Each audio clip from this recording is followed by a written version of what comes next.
Hi hello friends, இன்றைக்கி இந்த வீடியோவில் நம்ம என்ன பார்க்க போகிறோம்னா, ஜிவி பிரகாஷ் மற்றும் சைந்தவிக்கு விவாகரத்து ஆகிடுச்சு. நமக்கு நல்லாவே தெரியும். 1 இயர்க்கு முன்னாடி அவங்க விவாகரத்துக்கு அப்ளை பண்ணும்போது எல்லாருக்கும் அது ரொம்ப அதிர்ச்சிகரமான விஷயமா இருந்தது. கண்டிப்பாக இந்த விவாகரத்து முடிவுக்கு வராது, அவங்க மறுபடியும் சேர்ந்துருவாங்க அப்படின்னு சொல்லிட்டு எல்லாருமே நினச்சாங்க.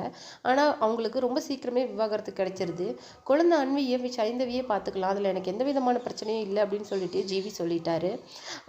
விவாகரத்துக்கு அதுக்கப்புறமேலு சைந்தவி கொடுக்குற இன்டர்வியூஸில் அவங்க ஒரு உருக்கமான பதிவை கொடுத்துருக்குறாங்க. அது என்ன அப்படின்னு சொல்லிட்டு இந்த வீடியோவில் நம்ம டீட்டெயிலாக பார்க்கலாம்.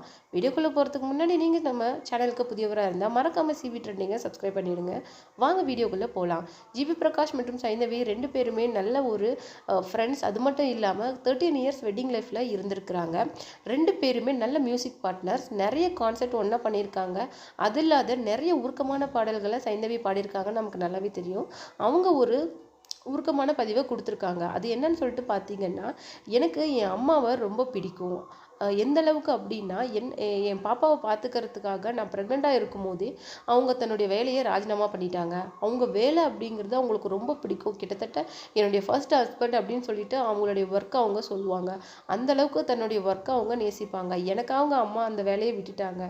எங்களுக்கு கல்யாணம் ஆகும்போது அந்த செலவுக்காக ரொம்ப எக்ஸ்பென்ஸாக இருக்கும் அப்படின்னு சொல்லிட்டு தன்னுடைய வீட்டை விற்றுட்டு என்னுடைய அந்த கல்யாண வேலைக்கான செலவெல்லாம் அவங்க பண்ணினாங்க. என்னுடைய லைஃப்பில் எனக்கு ஒரு ஆசை என்ன சொல்லிட்டு பார்த்தீங்கன்னா, எங்கள் அம்மாவுக்கு நான் ஒரு வீடு வாங்கி கொடுக்கணும். அவங்க விற்ற வீடை என்னால் வாங்கி கொடுக்க முடியாது, பட் அவங்களுக்கு பிடிச்ச மாதிரி ஒரு வீடை நான் வாங்கி கொடுக்கணும். அதுதான் என்னுடைய லைஃப் டைம் ஆசை அப்படின்னு சொல்லிட்டு சொல்லியிருக்காங்க. அவங்க இல்லைன்னா நான் எதுவுமே கிடையாது. பிகாஸ் என் பாப்பாவை வளர்க்குறதுலேருந்து நான் என் லைஃப்பில் நெக்ஸ்ட் ஸ்டெப் என்ன எடுத்து வைக்கிறது எல்லாமே எங்கள் அம்மா சொல்லி தான் நான் செய்வேன். பிகாஸ் அவங்க என்னுடைய ஒரு லைஃப்க்கு ஒரு டீச்சர் மாதிரி.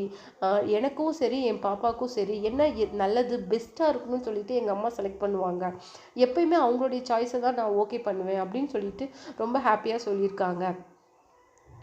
இந்த வீடியோ பற்றி நீங்கள் என்ன நினைக்கிறீங்க அப்படிங்கிற உங்களுடைய கருத்துக்களை கீழே இருக்கிற கமெண்ட் பாக்ஸில் மறக்காமல் கொடுத்துருங்க.